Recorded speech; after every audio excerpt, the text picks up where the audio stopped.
বলেন বাংলাদেশের রাজনীতি নিয়ে আজকের মাহফিলে কোনো আলোচনা হবে না। তবে হ্যাঁ, আমি গোলাম রব্বানী যদি কোনো রাজনৈতিক বক্তব্য দেই, এই পৃথিবীর শ্রেষ্ঠ রাজনীতিবিদ, শ্রেষ্ঠ রাষ্ট্রনায়ক, শ্রেষ্ঠ রাষ্ট্রপতি, শ্রেষ্ঠ সেনাপতি, শ্রেষ্ঠ বৈজ্ঞানিক, শ্রেষ্ঠ দার্শনিক, শ্রেষ্ঠ বাবা, শ্রেষ্ঠ নানাব, শ্রেষ্ঠ আদর্শ, শ্রেষ্ঠ মহামানব রাহমাতুল আলামিনের মদিনার আদর্শের রাজনীতির কথা বলবো। আমি যদি কোন রাজনৈতিক বক্তব্য দেই, খলিফাতুল মুসলিমিন, আমিরুল মুমিনিন হযরত ওমর ফারুকের আদর্শের রাজনীতির কথা বলবো। যে ওমর ফারুক আল্লাহর জমিনে আল্লাহর আইনকে প্রতিষ্ঠিত করার জন্য নিজের কলিজার টুকরা ছেলেকে পর্যন্ত ছাড় দেয় নাই, কথা বলে ঠিক কিনা? সেই মদিনাওয়ালার আদর্শের রাজনীতির কথা শোনার পর আপনার জন্য আবার চুলকানি আরম্ভ না হয়, কারণ অনেকের শরীরে অ্যালার্জি আছে, আছে না নাই? মুমিনের শরীরে নাই, কথা কন না কে? মুমিন কোরআনের কথা শুনলে চুলকাবে, তাই আরো মজা পাবে, কথা বলেন ঠিক কিনা? কারণ মুমিন যত শুনবে জাদাতহুম ঈমানাও, ঈমানটা তত বৃদ্ধি পাবে, বলেন সুবহানাল্লাহ। এই জন্য কিছু লোকের ভিতরে ভেজাল আছে, ওদের সামনে কোরআন হাদিসের হক কথা বললে ওদের বেজার লাগে, ওদের কষ্ট হয়, ওরা চোখ মুখ মলিন করে, কথা বলেন ঠিক কিনা? এই জন্য পরিষ্কার ভাবে একটি কথা আপনাদের উদ্দেশ্যে বলতে চাই। আজকের আলোচনা, কষ্ট হচ্ছে আপনাদের? বিরক্ত হচ্ছেন নাকি? রাগ করতেছেন নাকি আপনারা? আজকের আলোচনা হবে কোরআন এবং হাদিসের আলোকে, কথা বলেন ঠিক কিনা? এই জন্য কোরআন হাদিসের হক কথা বলা লাগবে। অবস্থা সব সময় খারাপ ছিল, বর্তমানেও আছে, ভবিষ্যতেও থাকবে। আর শত খারাপ পরিস্থিতির মধ্যেও হকের পথে আমাদের টিকে থাকতে হবে, কথা বলেন ঠিক কিনা? ভাইরা আমার, এই জন্য পরিষ্কার ভাবে একটি কথা আপনাদের উদ্দেশ্যে বলতে চাই। আজকের আলোচনা সভাপতি স্যারের মতো হবে না, প্রধান অতিথির মতো হবে না, মাহফিল কমিটির মতো হবে না, গোলাম রব্বানির মতো হবে না। আল্লাহর কোরআন যা বলবে গোলাম রব্বানি তাই বলবে। এতে কে খুশি কে বেজার ওইটা দেখার সময় নাই, কথা বলেন ঠিক কিনা? যুগে যুগে নবী রাসূলের দাওয়াতি কাজ করেছেন, তাদের দাওয়াতি কাজেও কাফের বেঈমানেরা বাধার প্রাচীর তৈরি করে দিয়েছিলেন। এরপরে আল্লাহর পয়গম্বরেরা শত বাধার প্রাচীরকে ভেঙে আল্লাহর জমিনে আল্লাহর পথে মানুষকে দাওয়াত দিয়েছেন, কথা বলেন ঠিক কিনা? আপনার আমার নবী কালেমার প্রচার করতে গিয়ে, কোরআনের প্রচার করতে গিয়ে মার খেয়েছেন, রক্ত ঝরিয়েছেন। সাহাবায়ে ইকরাম দিন প্রতিষ্ঠিত করার জন্য মার খেয়েছেন, রক্ত ঝরিয়েছেন, জীবন দিয়েছেন। ও বাংলার মুসলমান, বিশ্ব নবী যদি দ্বীনের জন্য রক্ত দিতে পারেন, সাহাবায়ে ইকরাম যদি রক্ত দিতে পারেন আল্লাহর জমিনে আল্লাহর দ্বীনকে প্রতিষ্ঠিত করার জন্য, কোরআনের সোনালী সমাজ কায়েম করার জন্য, যদি নবীদের মতো সাহাবায়ে ইকরামদের মতো বুকের তাজা রক্ত দিতে হয় আল্লাহর কোরআনের জন্য, দ্বীনের জন্য, ইসলাম প্রতিষ্ঠিত করার জন্য, কারা কারা বুকের তাজা রক্ত দিতে রাজি? দুহাত তুলে আল্লাহকে একবার দেখান। আল্লাহ রাব্বুল আলামিন বলেন, ওয়াযাক্কির ফাইন্নায যিকরা তানফাউল মুমিনিন। সূরা জারিয়ার 55 নম্বর আয়াত। আল্লাহ রাব্বুল আলামিন বলেন, যারা আমার মুমিন বান্দা তাদের সামনে যদি কোরআন দেওয়াজ করা হয়, কোরআন থেকে উপদেশ দেওয়া হয়, এই কথাগুলো আমার মুমিন বান্দাদের উপকারে আসবে, বলুন সুবহানাল্লাহ। এই জন্য সেই কোরআন থেকে ওয়াজ করা দরকার আছে না নাই? কারণ কোরআন থেকে কথা বলে কোনো ভেজাল আছে? কথা বলেন, ভেজাল আছে? যা বলবো সব সত্য, কথা বলেন ঠিক কিনা? আল্লাহ রাসূল বলেছেন, মান ক্বালা বিহি সাদাকা, যে কোরআন থেকে কথা বলে সে সত্য কথা বলে, বলেন আল্লাহু আকবার। জবান ছেড়ে আমার সাথে সবাই তেলাওয়াত করুন, আউযু বিল্লাহি মিনাশ শাইতানির রাজিম, বিসমিল্লাহির রাহমানির রাহিম। বিতাড়িত মুরদাদ শয়তানের কাছ থেকে আল্লাহ পাকের কাছে আশ্রয় প্রার্থনা চাচ্ছি। পরম করুণাময় অসীম দয়ালু আল্লাহর নামে শুরু করছি। সূরার নাম হামিম আস-সিজদা। কি নাম বলেন? হামিম আস-সিজদা। কুরআনুল কারীমের 41 নম্বর সূরা। কত নম্বর সূরা? 41 নম্বর সূরা। মোট আয়াত আছে 54টি, রুকু আছে 6টি। বিশ্বনবীর মাক্কি জিন্দেগিতে এই সূরাটি নাজিল হয়েছেন। আমরা যে আয়াতে কারিমা থেকে আলোচনা করব, আয়াতের নাম্বার হলো 30। কত নাম্বার? কথা বলেন, কত নাম্বার? আয়াত নাম্বার 30। এই আলোচনা কবুল করার পর আল্লাহ যেন আমাদের সবাইকে পার করে দেন ফুল সিরাতের ব্রিজ, জোরে কনা আমিন। 24 নাম্বার পারার 19 নাম্বার পৃষ্ঠার 3 নাম্বার লাইনে এই আয়াতি কারিমা রয়েছে। আল্লাহ রাব্বুল আলামিন বলেন, ইন্নাল্লাযীনা ক্বালু রাব্বুনাল্লাহু সুম্মা ইসতাকামু তাতানাজ্জালু আলাইহিমুল মালাইকাতু আল্লা তাখাফু ওয়া লা তাহজানু ওয়া আবশিরু বিল জান্নাতিল্লাতী কুনতুম তুআদুন।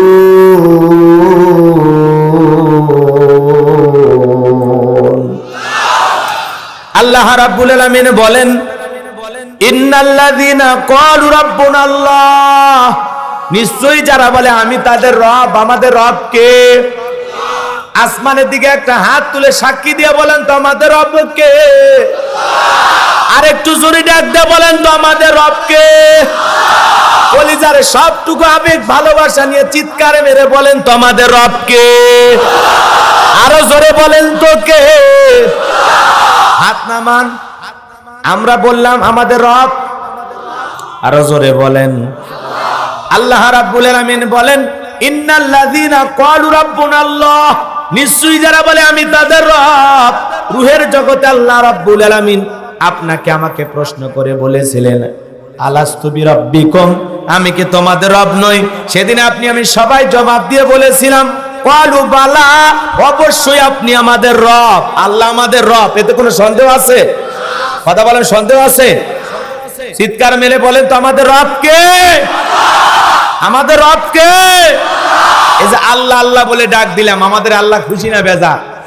জোরে বলেন, আল্লাহ খুশি না বেজা? বাবাকে যদি ডাক দেওয়া হয়, বাবা, ও বাবা, বাবা বাবা, এ অত বাবা বাবা করিস কেন? তোর কি মরণের বিগের উঠছে? মারে যদি অতিরিক্ত কয়েকবার ডাক দেওয়া হয়, মা, ও মা, মা মা, এ অত ম্যাও ম্যাও করিস কেন? কি হয়েছে তোর? তোর কি লাগবে? এত চিল্লাস কেন? কথা কর না কেন? ভাইরে যদি অতিরিক্ত কয়েকবার ভাই, ও ভাই, ভাই ভাই, যে অতিরিক্ত কয়েকবার ডাক দেওয়া হয়, ভাইও রাগ করে বলে, আর একবার ভাই বলে ডাক দিলে তোরে তুলে আসান মেরে ভুড়ি বের করবো। হুজুর এই কথাকে হাসানোর জন্য বলতেছেন তা না। কেন বললেন ভালো করে বোঝার চেষ্টা করেন বাজান গো আমার। দুনিয়াতে যদি বাবাকে অতিরিক্ত কয়েকবার বাবা বাবা বলে ডাক দেয়া হয়, অত বাবা বাবা শুনতে বাবারও ভালো লাগে না। অতিরিক্ত কয়েকবার মাকে মা বলে ডাকলে অত মা মা শুনতে মায়েরও ভালো লাগে না। অতিরিক্ত কয়েকবার ভাইকে ভাই বলে ডাক দিলে অত ভাই ভাই শুনতে ভাইয়েরও ভালো লাগে না। কিন্তু এমন এক সৃষ্টিকর্তা, এমন এক স্রষ্টা, এমন এক আল্লাহ পেয়েছি, কোটি কোটি বার ডাক দিলেও যিনি বিরক্ত হন না তিনি কে? যত ডাকবেন বেশি তত আল্লাহ হয় খুশি। কোন সুবহানাল্লাহ। এবার জানবো আমার, এই জন্য আল্লাহর কৃতজ্ঞতা প্রকাশ করা দরকার আছে না নয়? একটা কুকুর শুকনো হাড়কে তার মনিবের যা ওয়ার্ডার সব পালন করে। কথা কন না খেয়ে রাগ করতেছেন মনে হয়। কুকুর চেনেন না মিস্টার ডগ? চেনেন তো?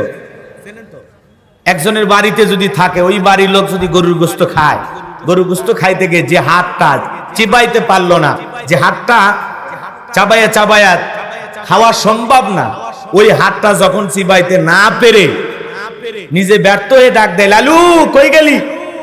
লালু দৌড়ে আসে, লালুর মুখের সামনে ফেলে দেখায়, ফি সাবিলিল্লাহ, যা তোরে দিয়ে দিলাম।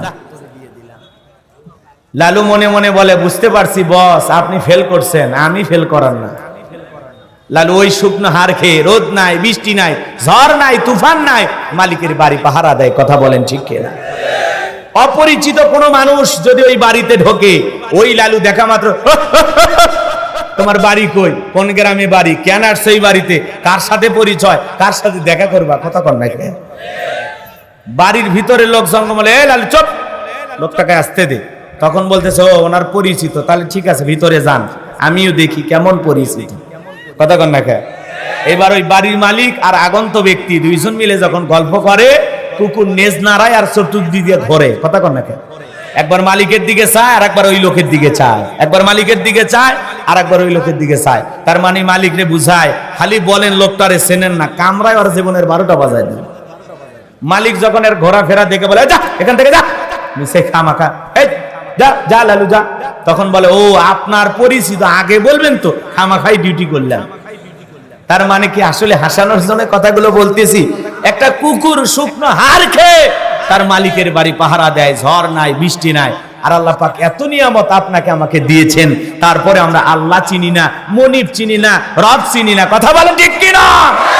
এই জন্য আল্লাহ বলেন ইন্নাল ইনসানা লিরাব্বিহি লাকানুদ, মানুষ বড়ই অকৃতজ্ঞ, মানুষ বড়ই অকৃতজ্ঞ। কথা বলেন ঠিক কিনা? এই জন্য কৃতজ্ঞতা আদায়কারী বান্দা হওয়ার দরকার আছে না নাই? তাহলে খেয়াল করে শুনবেন, আলোচনার গভীরে প্রবেশ করলাম, হৃদয়ের কান পেতে কথাগুলো শুনবেন, নড়াচড়া বন্ধ করেন। আল্লাহ রাব্বুল আলামিন বলেন ইন্নাল্লাযীনা ক্বালু রাব্বুনাল্লাহ, নিশ্চয়ই যারা বলে আমি তাদের রব। রূহের জগতে আল্লাহ রাব্বুল আলামিন আপনাকে আমাকে প্রশ্ন করে বললেন আলাস্তু বিরাব্বিকুম, আমি কি তোমাদের রব নই? সেদিন আমরা সবাই জবাব দিয়ে বলেছিলাম ক্বালু বালা, অবশ্যই আপনি আমাদের রব। জোরে বলেন আল্লাহু আকবার। এই পৃথিবীতে আসার পর সর্বপ্রথম আল্লাহ পাক যে ওহী নাজিল করলেন, আমার আল্লাহ রাব্বুল আলামিন বলেন ইকরা বিসমি রাব্বিকাল্লাযী খলাক, পর তোমার রবের নামে যিনি তোমাদেরকে সৃষ্টি করেছেন। এই আয়াতের ভিতরে রব শব্দ আছে না নাই? জোরে বলেন আছে না নাই? হৃদয়ের কান পেতে কথাগুলো শুনবেন। পর তোমার প্রভুর নামে যিনি তোমাদেরকে সৃষ্টি করেছেন, সেই রবের জ্ঞান, সেই রবের জ্ঞান অর্জন করতে গেলে মাদ্রাসায় যাওয়ার দরকার আছে না নাই? জোরে বলেন সেই জ্ঞান পাওয়া যায় কোথায়? আরো জোরে বলেন কোন জায়গায়? কত ছেলে কলেজ ইউনিভার্সিটিতে পড়াশোনা করে, এলাকায় এসে যখন ঘোরাফেরা করে দেখবেন পালসার গাড়ি চালাইতে চালাইতে রাস্তার মধ্যে ব্রেক করে কুকুরের মতো দাঁড়িয়ে থেকে পেশাব করে। কথা কথা পেশাব করে ওই জায়গাতে রেখে দেয়, ঢেলে কলপ পানি, কোনো কিছু ব্যবহার করে না। এরকম সন্তান আমাদের দেশেও আছে না নাই? বলেন তো কুকুর আর ওর মধ্যে কোনো পার্থক্য আছে? কথা কন না কে? এই জন্য বাজান গো, আমার সন্তানকে যদি মানুষের মতো মানুষ বানাইতে চান, ছোট্টবেলা একটু মাদ্রাসায় পড়াবেন। ছোট্ট বাচ্চা 6, 7, 8 বছর বয়স, মাদ্রাসায় অল্প দিন পড়াশোনা করেছে, বাবারেও সালাম দেয়, মারেও সালাম দেয়, আত্মীয় স্বজন প্রতিবেশী পথের পথিকদের কেউ সালাম দেয়। কথা বলেন ঠিক কিনা? ছোট্ট বাচ্চা পেশাব করে ঢেলে গুলো কিভাবে ব্যবহার করা লাগে ওই ছোট্ট মানুষটাও বোঝে। কথা কোন ঠিক কিনা? আর কলেজ ইউনিভার্সিটিতে পড়ে, মা বাবারে ফোন দিয়ে বলে হ্যালো হাই। কথা কন না কে? সালাম আর মুখ দিয়ে বের হয় না, ডাইরেক্ট বলে হ্যালো, কেমন আছো? একবারও বলেন আসসালামু আলাইকুম, আমার মা আমার বাবা তোমরা কেমন আছো? সুন্দর করে বলে? বলেন বলে বলে বলে বলে না। ও কলেজে পড়ে, ইউনিভার্সিটিতে পড়ে এমন ভাব দেখায় যে আমি দুনিয়ার অনেক কিছু শিখে গেছি, মা বাবারে সালাম দেওয়া লাগবে না, এই পণ্ডিত্য অর্জন করছি। কথা কোন ঠিক কিনা? এরকম আছে না নাই? এ বাজান গো আমার, এই জন্য রবের জ্ঞান যদি আপনার ভিতরে না থাকে, আপনার ভিতরে আদব থাকবে না, আখলাক থাকবে না, স্বভাব চরিত্র ঠিক থাকবে না। এই জন্য মানুষের মতো মানুষ যদি সন্তানকে বানাইতে চান, ছোটবেলায় মাদ্রাসায় পড়ানোর দরকার আছে না নাই? এই যে সালে আহমেদ তাকরিম, আল্লাহ কি সম্মান দিয়েছে, 111টা দেশের মধ্যে চ্যাম্পিয়ন। বলেন আল্লাহু আকবার। এরপরে কয়েকদিন আগে সিরাজগঞ্জের এক সন্তান আবু রাহাত, 117টা দেশের মধ্যে চ্যাম্পিয়ন। বলেন আল্লাহু আকবার। আমাদের দেশের নাজমুস সাকিব জাকারিয়া পৃথিবীর কাছে তাদের এমন ভাবে কোরআনুল কারীম তিলাওয়াত করে আল্লাহ পাক তাদের সম্মান দিয়েছেন, বিশ্বের দরবারে বাংলাদেশের পতাকাকে উঁচু করে তুলে ধরে, এদেশের ভাবমূর্তি সম্মান পৃথিবীর দরবারে উজ্জ্বল করে। কথা বলেন ঠিক কিনা? রাগ করেছেন আপনারা? আরে যে ক্রিকেটার খালি হারে আর হারে, কথা কোন ঠিক কিনা? রাগ করেছো মনে হয় তোমরা? এ যুবক, জীবনে চিন্তা করো না, বিশ্বকাপ তোমাদের ভাগ্যে জুটবে না। খামাকা বাজি ধইরা নিজের জীবনের অর্থ করি নষ্ট করো না, হারাম গুনাহ করো না, খেলা দেখে আর সময় নষ্ট করো না। কথা কোন ঠিক কিনা? রাগ করেছেন মনে হয়, কষ্ট হচ্ছে আপনাদের। তাহলে সন্তানদেরকে মাদ্রাসায় দেওয়ার দরকার আছে না নাই? তারা আদব শিখবে, আদব শিখবে। কথা বলে ঠিক কিনা? এই জন্য লম্বা হবে, লম্বা করার সুযোগ নাই। আল্লাহ রাব্বুল আলামিন বলেন ইকরা বিসমি রাব্বিকাল্লাযী খলাক, পর তোমার রবের নামে যিনি তোমাদেরকে সৃষ্টি করেছেন, সেই রবের জ্ঞান আমাদের অর্জন করার দরকার আছে না নাই? রবের জ্ঞান শিখার দরকার আছে না নাই? তাহলে সন্তানদেরকে মাদ্রাসায় পড়াবো তো ইনশাআল্লাহ, মাদ্রাসায় পড়াবো তো ইনশাআল্লাহ। এ বাজান গো আমার, এরপরে জীবনের পরতে পরতে যে সূরাটি তিলাওয়াত না করলে আমাদের নামাজ হয় না। সূরাতুল ফাতিহার 1 নাম্বার আয়াত জবান ছেড়ে সবাই তিলাওয়াত করুন। আলহামদুলিল্লাহি রাব্বিল আলামিন। সমস্ত প্রশংসা, যাবতীয় প্রশংসার একমাত্র মালিক তিনি, সৃষ্টি বলে রব, আমাদের প্রতিপালক, আমাদের আল্লাহ যিনি বলেন আল্লাহু আকবার। এই আয়াতের ভিতরে রব শব্দ আছে না নাই? এরপরে আপনি আমি যখন নামাজ আদায় করার জন্য রুকুতে চলে গেলাম, বলেন তো বাজান, রুকুর যে তাসবিহ পড়ি কি বলি? সুবহানা রাব্বিয়াল আযীম, সুবহানা রাব্বিয়াল আযীম। রব শব্দ আছে না নাই? এরপরে রুকু হতে দাঁড়ানোর সময় কি বলি? রাব্বানা লাকাল হামদ। রব শব্দ আছে না নাই? এরপরে আপনি আমি যখন সিজদায় চলে যাই কি তাসবিহ পড়ি? সুবহানা রাব্বিয়াল আ'লা, সুবহানা রাব্বিয়াল আ'লা। রব শব্দ আছে না নাই? কিছু কিছু মানুষ তো সুন্দর করে বলে না, খালি সুবহানাল্লাহ কয় না, সবিনের তেল কয়, ও নিজে ভালো জানে, কথা কোন ঠিক কিনা। এজন্য স্পষ্ট করে সুন্দর করে বলতে হবে সুবহানা রাব্বিয়াল আ'লা। কথা বলে না কেন? এরপরে যখন নামাজ শেষ হয়ে যায়, আমরা যখন মুনাজাত করি আল্লাহর দরবারে হাত তুলে কি বলি?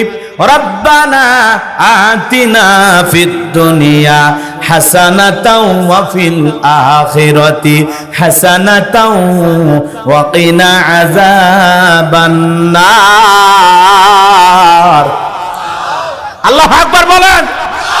সূরা বাকারার 201 নম্বর আয়াত আল্লাহ রাব্বুল আলামিন বলেন, আল্লাহ রাব্বুল আলামিনের কাছে আমরা ডেকে বললাম, হে আমাদের রব, আমাদেরকে দুনিয়ার কল্যাণ দান করো, আখিরাতের কল্যাণ দান করো, আর কঠিন জাহান্নামের আগুন থেকে মুক্তি দাও। জোরে কোন আমিন। এ টার্গেট লাইট মারে, ওটা কে রে?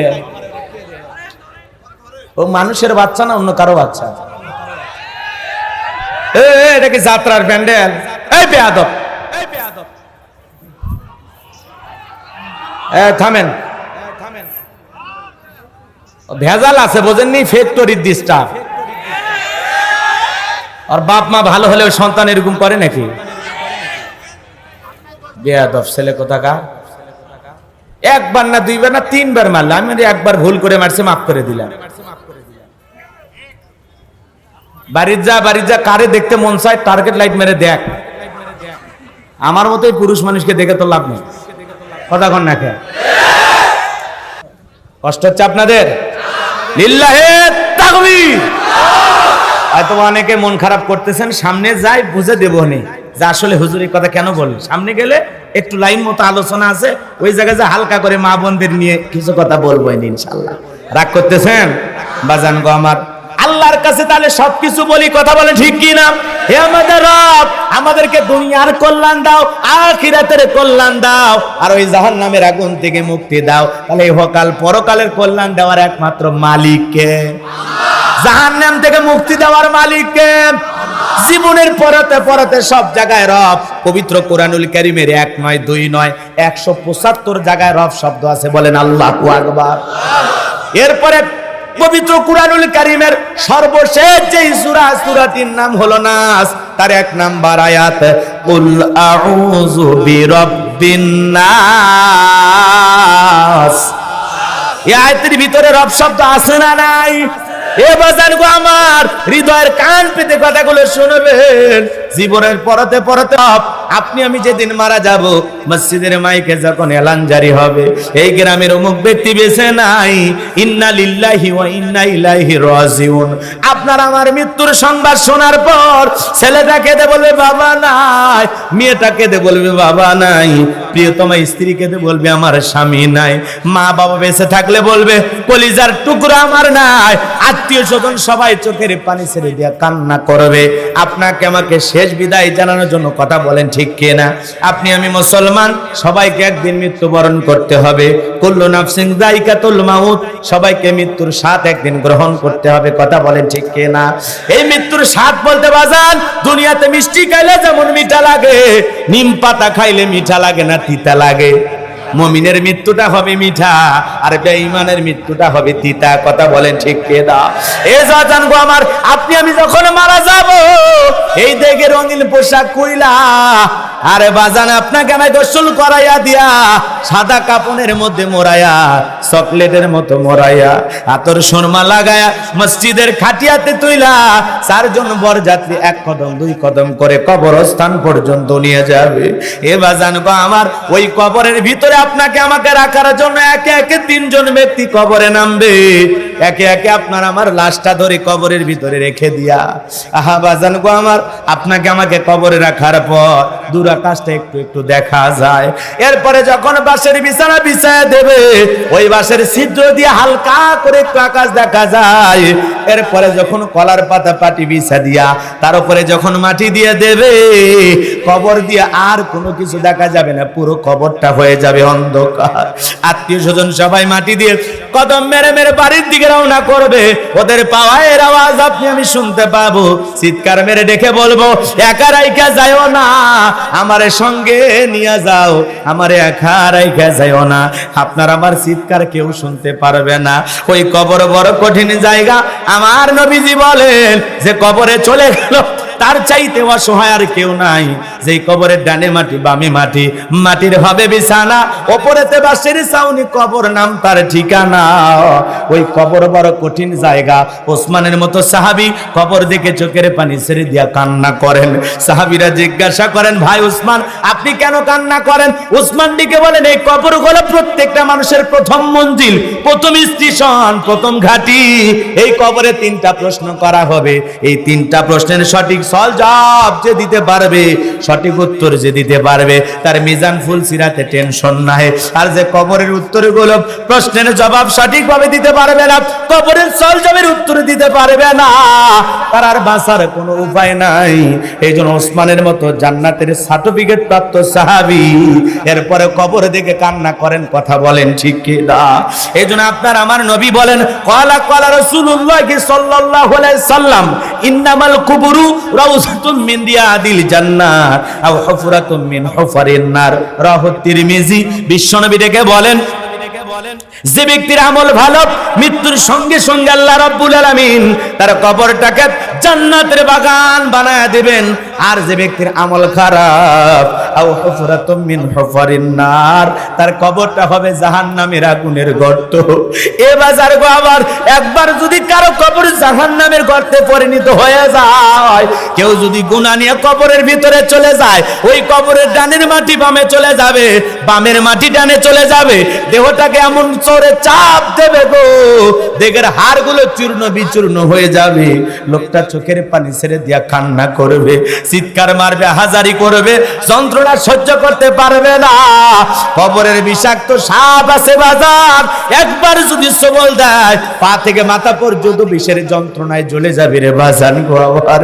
ওই কবর বড় কঠিন জায়গা। আল্লাহ যেন আমাদের সবাইকে কবরের আযাব থেকে মুক্তি দেন, জোরে বলেন আমিন। কবরের সওয়ালের উত্তরগুলো যেন আল্লাহ পাক আমাদের সবাইকে সহজভাবে দেওয়ার তৌফিক দান করেন, জোরে বলেন আমিন। ওই কবরে আপনাকে আমাকে রাখার পর এক নাম্বার প্রশ্ন করা হবে, মার রব্বুকা, তোমার রব কে? রব শব্দ আছে না নাই? ওই কবরে এক নাম্বার প্রশ্ন, মার রব্বুকা, তোমার রব কে? দুনিয়াতে কার গোলামি করেছো, কাকে মনিব হিসাবে সৃষ্টিকর্তা হিসাবে মেনে এসেছো? বলেন তো বাজান, যারা আল্লাহর গোলামি করে নাই, আল্লাহর ইবাদত করে নাই, শয়তানের দেখানো পথ গ্রহণ করেছে, শয়তানের ধোকায় অসহায় পড়ে সারাটা জীবন গুনাহ করে মারা গেছে, বলেন তো কি উত্তর দিতে পারবে? পরীক্ষা তো তারাই পাস করবে যারা পরীক্ষার জন্য প্রিপারেশন লাই, প্রস্তুতি লাই। কথা কন না কেন? প্রস্তুতি না নিয়ে পরীক্ষা দিতে গেলে ঘোড়ার ডিম পাবে। তো তোমার নামাজ নাই, রোজা নাই, হজ নাই, যাকাত নাই, দান খয়রাত নাই, জীবনে কোনোদিন আল্লাহর সিজদা দিলা না, শয়তানের অসহায় পড়া নাটক দেখলা, সিনেমা দেখলা, গান বাজনা দেখলা, যাত্রাপালা করলে, কথা কন না কে? সারা জীবন আকাম বদকাম যা আছে সব করলেন। আপনি তো পরকালের জন্য মাল সামানা কিছুই রেডি করেন না, যা রেডি করেছেন জাহান্নামের জন্য। কথা বলে ঠিক কিনা? বাঁচার জন্য তো আর কিছু করেন নাই। এই জন্য যারা মুমিন, যারা আল্লাহর প্রিয় গোলাম, যারা রবকে রব হিসাবে মেনেছে, রবকে ভয় করে জমিনে চলেছে, তারা বলতে পারবে রব্বি আল্লাহ, আমার রব। জোরে বলেন আমার রব। এক নাম্বার প্রশ্ন, মার রব্বুকা, রুহের জগতে রব, জীবনের পরতে পরতে রব। আল্লাহ এত রব কেন দিলেন? যেন আমরা রবকে ভুলে না যাই। কথা বলেন না কেন? কবরে 1 নাম্বার প্রশ্ন, মার রব্বুকা, তোমার রবকে, তোমার রবকে, সৃষ্টিকর্তাকে। এখন যদি আপনি কাউকে দুনিয়াতে বেছে নেন তাহলে খবর আছে না নাই আপনার? ভালো করে বোঝেন, সামনের দিকে যাই, স্পেশাল কিছু কথা বলবো, কষ্ট হচ্ছে আপনাদের? তাহলে বলেন তো আমাদের রবকে। তাহলে কবরে ঢুকেই যেহেতু রবের প্রশ্নের সম্মুখীন হওয়া লাগবে, প্রশ্ন করা হবে মার রব্বুকা, তোমার রবকে, তাহলে বলেন তো সেই রবের গোলামি করে কবরে যাওয়ার দরকার আছে না নাই? সে আল্লাহর প্রিয় হয়ে কবরে যাওয়ার দরকার আছে না নাই? এই জন্য কোরআন সুন্নাহ দিয়া পরিবার, সমাজ, রাষ্ট্র সাজানোর দরকার আছে না নাই?